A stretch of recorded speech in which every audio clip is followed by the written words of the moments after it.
everyone. Welcome to episode number 54 of Creative Writers and Illustrators. And my guest for the day is Nandini Nayar, who has recently released 4 books for kids. She's been prolific. Let's find out more. And I think we should start with Are the Bun Shops in the Jungles of India and A Sailor Called Wet Paint. Nandini, would you like to tell us more? Welcome. Hi, Shamla, and thank you for having me here to talk about my books. So yes, the 2 books that Shamla has just asked me to talk about are these. This is called Are There Bun Shops in the Jungles of India and Other Secret Stories from History. And the other one is A Sailor Called Wet Paint and Other Secret Stories from History. So both of these are set in the days when the British ruled in India, and both of these are collections of stories, and they're both inspired by things that actually happened, and they're based on a lot of research, extensive research that I did to find out more about the people, the early travelers from India. So the first book, that I actually worked on, the two was it started with Are There Bun Shops in the Jungles of India? Because I read somewhere about an elephant that was shot dead in London in the 19th century, and then of course, it came from India. And then I began researching this elephant, and I discovered that, there were lots of animals which were carried from India to England to be displayed in menageries or to go into private collections. And then later, when the zoo was set up, the first zoological gardens were set up, they went there. So the stories that are here came out of the extensive research that I put into this, because the challenges there, of course, are that people talk about the travelers who went, so they are named, but animals are not named. So it becomes difficult to trace them and find out actually what happened to them. So when I was researching this, I had an idea for a story. And after this book was done, I went ahead and I did the research for that story. And it was during this research I discovered that the various tales, the various anecdotes, and all the little jottings in the margins of our history, which were about the travelers the undocumented travelers actually, who went long before the maybe the people who were fighting for the independence of India who went there, or other people who went to study in England. And these were the ayahs and the laskars and the servants who were taken by the British, who had lived in India, who had got used to having Indians wait on them, and who could not imagine life in England without these people. So this is how the second set of stories, that is a sailor called Wet Paint and Other Secret Stories, came about.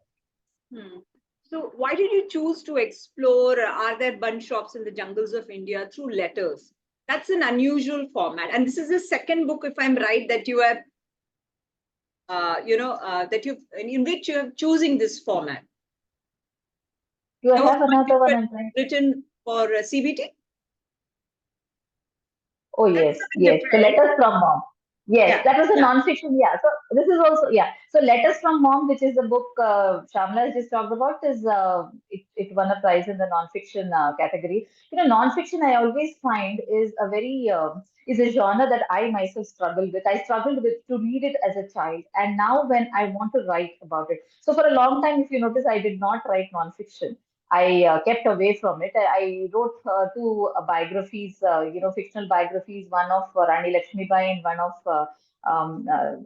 King Shivaji, Chhatrapati Shivaji. And those were fictional biographies. And because, so those I did. But other than that, I was always very wary of working on nonfiction as such.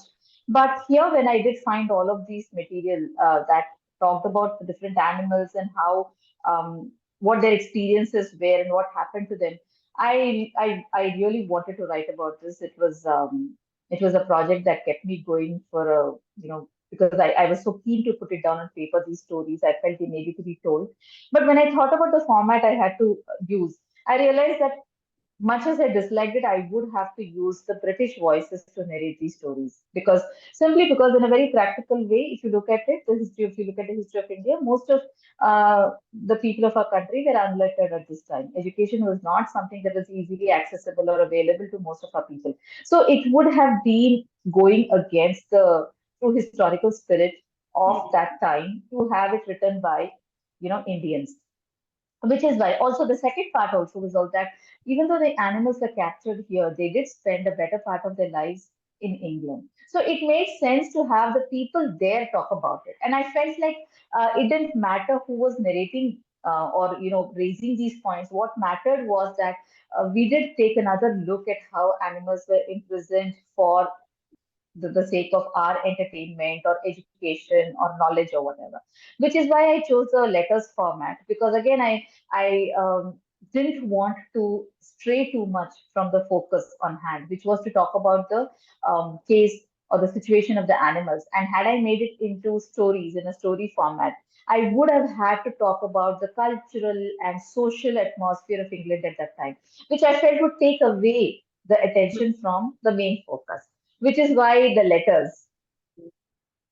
For me, the main message which came from the two books, in the case of Are There Punch Shops in the Jungles of India, it was about empathy for animals, and say a sailor called Wet Paint, it was about showing respect to people. These two Yes, messages I thought was relevant, not just in the past, in the Raj period, but also today.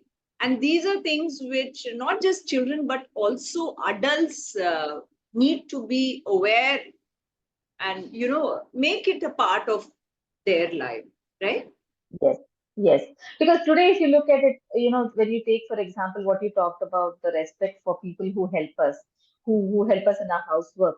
If you look at it, there are different kinds of travelers today going to different countries to work in other people's houses, and you regularly come across news reports about how they are ill treated by our own countrymen there.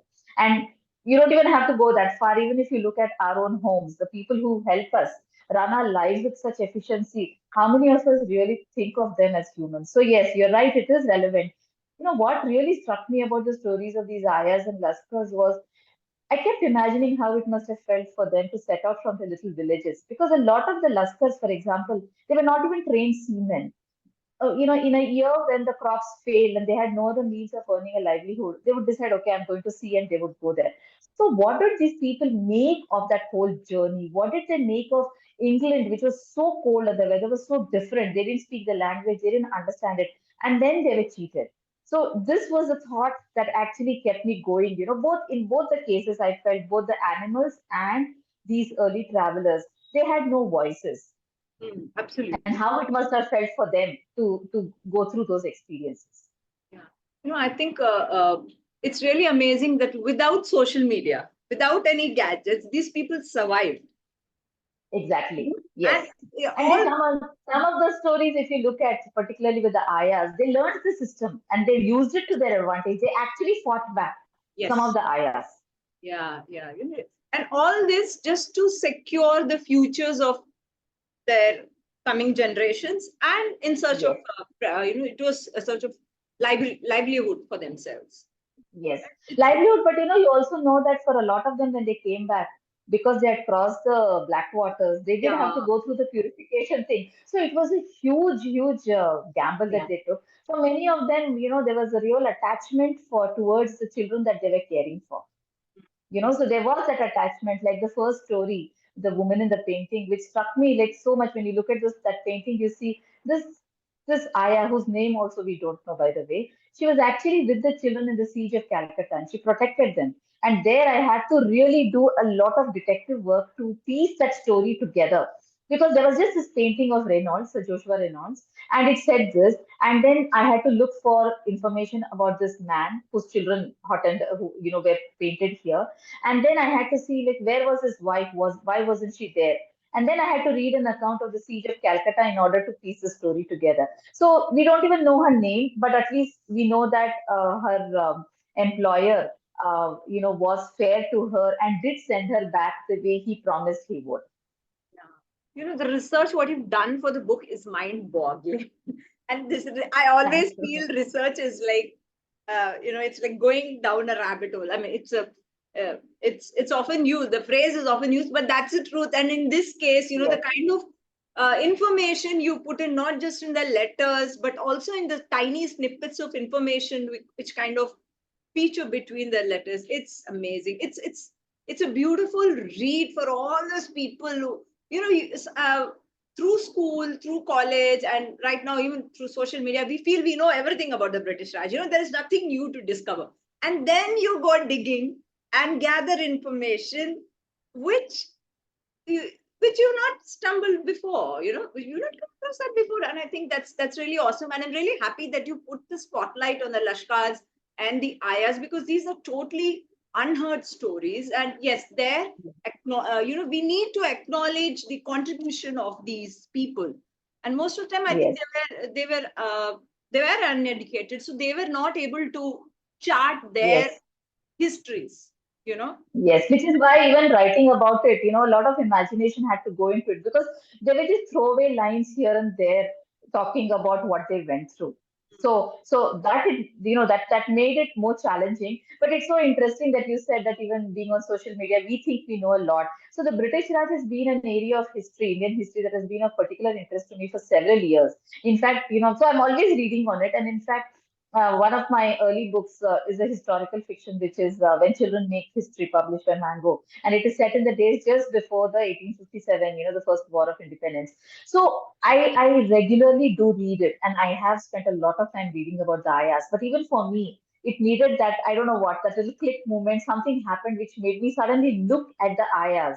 Like properly look, I had looked at them and I did used to think, like how did these women leave their own children at home, and even when they worked for the Englishmen in India, they basically had no life of their own. They spent all their time with the children. They had a quarter, but they slept outside the children's room or at the foot of their bed or whatever. So even then, despite having so much reading and constantly thinking about it, it still required something else, some other research to bring me, to bring this topic to my attention and then to get me doing the research. And I think most of the research you must have gone through would have all been through the perspective of the British people, right? There would have been very Definitely. few Indian voices putting spotlight on this. Nothing at all. Nothing at all. In fact, like I said, literally they're in the margins of history, especially the Laskars and Nayars, primarily because uh, there are accounts written by Englishmen who were traveling. And then they talk about, oh, the Laskars, they sing a song. But of course, because they don't know the native language, they don't even know what language it is. But they do say that these songs are like question answer. So there are two groups which are singing. One is asking a playful question and the other is answering. And then some of them say that, oh, these people are. Their songs are so sad. So listening to that, I imagine how much sorrow they must feel because it was such a gamble setting out of this journey because the journey took 6 months it was supposed to take, but because this is before the Suez Canal opened up, so it took anywhere between 7 to 9 months if the weather was bad. If they, especially around the Cape of Good Hope, where there were always storms there. And then when they reached England, so they would normally reach England just when fall was starting, that is in autumn. So there was the winter also coming. And then they would have to spend several months there before they got another job to come back to, on another ship to come back to India, which meant a good 1.5, 2 years, maybe longer, before they got to see their family again. The most heart wrenching story I felt in A Sailor Called Wet Paint was the story of Julian. It really Yes. moved me. It was Yes, really yes, sad. and he was executed. He was executed for Ah, setting fire to the house because. But his point of view was this, that like how can he keep being asked to remember his home and brought there? And again, there the history doesn't tell us. We are just told that this certain captain found this boy and took him, but whether he bought him from the mother, whether he paid the mother anything, we don't know. But there are other accounts of young children who were, literally taken from their parents, and the parents also benefited. They took the money, but what they made of their life there, some of them did well, like Hickey, William Hickey's servant Nabab. He did very well. He married an English woman. He settled there. And then, of course, the biggest success story is Sake Dean Muhammad, who went on to become the shampooing surgeon of England. hmm. But he went as an adult. He didn't go as a child, and he went of his own volition. He wanted to go. He served an Englishman in the army, and when that Englishman quit and decided to go back, the moment said, "I'll go with you," and that's how he had this huge adventure and became so well known in England. Uh, your previous books, there is this book, the 1857 book you've written, then there's the Rani Lakshmi Bai.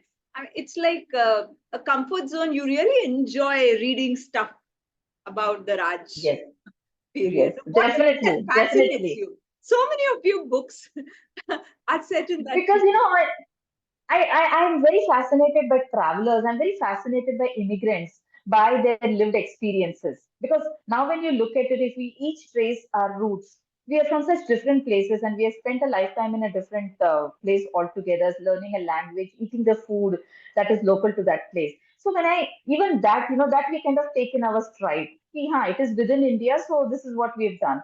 But when you think of these English men and women who came, and what did they make of India? What did they make of the language? What did they make of even something like the weather, the fruits and vegetables, and how they acclimatized themselves to it? I see it now in the way all of us Indians who are traveling abroad to live there.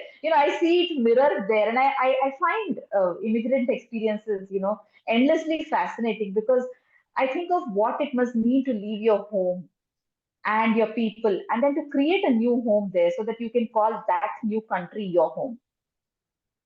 Which is why the British Raj in India is fascinating. Also, because I always think of how the people who helped make the British make sense of India, that is the Indians, how little is written about them. They are the ones who actually they were the go between. They learned a little bit of English so that they could talk to the English people, and they smoothened the path of the English men and women living in India, and they taught them a lot also. In many cases, the early British, of course, made friends of the Indians. They learned the Indian languages, they attended classes and learned it. It all changed in the 19th century, which is why it sort of culminated, all that anger culminated in the first war of independence. But yeah, that's the reason I find that social life particularly very, very fascinating. And the shikar, which is an integral part of social life. So that is also something that I read a lot about when I was working on the Bun Shop's book. The past narratives of most British stories focus on the brutality of British through policies, or literally the lathi charges, you know, all of that. But your book puts them in a different spotlight as employers. You see the story of Aya Pereira, and then it's Yeah. oh my God, how can somebody be so mean? How can somebody indulge in cheating? It really throws little insights into characters, and then you realize that some the character, people may be anywhere in the world, but the characters kind of remain the same, right? Yeah. What I found interesting in my reading of it is that the British East India Company, which was, created in 1600 and then came here, uh, yes, it was definitely exploitative. It didn't come here to do any seva or anything. It came here to, do business and to earn profits. But what I found interesting was that when these Laskars and Ayas went to England and they were betrayed by their employers and they were left there without any money, the British East India Company actually considered or held themselves responsible for them and paid for their passage back to India. They penalized the captains who had treated these people badly. So I felt that there was a certain degree of fairness in their treatment. I'm not saying it was always fair. Definitely, there was many things which were unfair, but that they chose to take responsibility for this and they chose to do certain things for them. So I felt like this was something that, yes, India was exploited by the British, and we can't forget it. But I think this is also something that needs to be kind of taken into account when we are writing or remembering or reading about these people and their stay in India. So congratulations on your first book for children in Hindi, Gubbare, and that's has been getting a lot of Yes. attention. I've seen in award ceremonies, it's been getting nominated. So tell us more. How did this book happen, and what's it all about? So this Gubbare, so I've been writing for what, over 20 years now, and it's always been in English. And this story came out of a workshop that Room to Read invited me to attend. Um, so initially when I was asked, I kind of reminded them that hey, I write only in English, but so they asked me, could you write in Hindi? And of course I can, because I've had Hindi, as a subject at school. It's just that I never sat down to write in Hindi. And I'm so glad that they gave me the opportunity to do this, because this was a wonderful, wonderful experience. It gave me a confidence that I can write in a whole different language. So Gubbari is a story of, it's about losing someone. And in this case, it is the loss of this boy, Sonu's cat Laddu. And it's written in really very spare prose, very few sentences and things, and the illustrations are lovely. Shubham Lakhera has done the Yeah, he's illustrations, fabulous. Yeah. and it talks, yeah, so it talks about how this boy comes to terms with or recognizes the fact that his cat has moved on, has died, and gone away. And I hope that for children who are dealing with different kinds of losses, whether it is a pet or a loved one in the family, and I think not just a children, I think all of us also do deal with loss, and that the inevitability of it. I hope that this book will sort of help them come to terms, or to sort of find their way to dealing with it. And yeah, like you said, this book got it got a second prize in that award instead of the Indian Federation of Publishers, and now it's on the short list. So yeah, I'm really happy that I got to work on a story in Hindi. I hope I'll do more in Hindi, and yeah, see how it goes. There's a new addition to the mini series you've done for Harper Collins. Tell us Yes, about that. yes. So mini is this, the mini series. Yeah, they are the early chapter books, and so this mini's money was the first story that I wrote, and I had a blast working on this simply because there's something very straightforward, very no nonsense about writing for this age, because you don't have to worry about thoughts and feelings. Children at this age, which is like 5, 6, 7, whatever, they're very direct. If they don't like something, they say it. If they like it, they say it. They have very easy formulas to deal with anything, and that's why I had a great time creating this character. I've grown to like her so much. I call her Mighty Minnie because I feel like she can do anything, with a tiny name like Minnie and a tiny person. But she's teaching me something with every book she writes. So this one is about Minnie getting money for Dasara, and what she decides to do with the money, and how she decides that where my money goes, I'll go.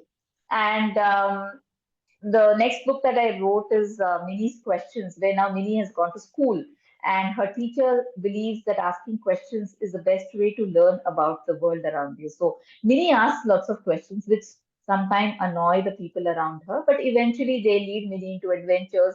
They help her solve a mystery. So this is what I believe, that yeah, questions are the way to finding about the world. If you look at the titles of my picture books, I think I have about a dozen which are question titles. The third one is where Minnie has fallen in love with books. So I love the idea of having a child fall in love with books at an early age. And this is about that. And this is, it also mirrors a fascination that we've all had with wanting to eat the food that the characters, the fiction characters in your books have eaten. So here Minnie is in love with books about big little monsters, and she wants to eat the food that big little monsters eat. And so what she does, and whether she really gets to eat it. And the newest book is Minnie's Friend. So at school, we're always making friends, and Minnie's friend is, she comes home and tells her family about her friend Anika and what she does, and how this friend influences Minnie. But Minnie's always been against bursting crackers, right from the first book in Minnie's Money. When she's asked, "Are you going to use your money to buy crackers for Diwali?" She says, "No, I don't like crackers because they dirty the world and they make such a noise," and things like that. So here, her parents and her brother Manoj are a little concerned because Minnie's friend Anika loves three things about Diwali. And one is the sparklers, one is the flower pot, and the third is those bombs which go loud, make loud noises. So now they are concerned that, is Minnie going to follow her friend and fall in love with bursting crackers? So those are the four books in the mini series. Wow. Absolutely commendable achievement, Nandini. And all the best for all the awards you're going to win soon. Oh, It's been a thank fabulous you. call. And all the best for all the books that are going to get released this year. And Thank yeah, you. I am waiting to read all of them. So thank you Thank you for so being much. here. Thank you.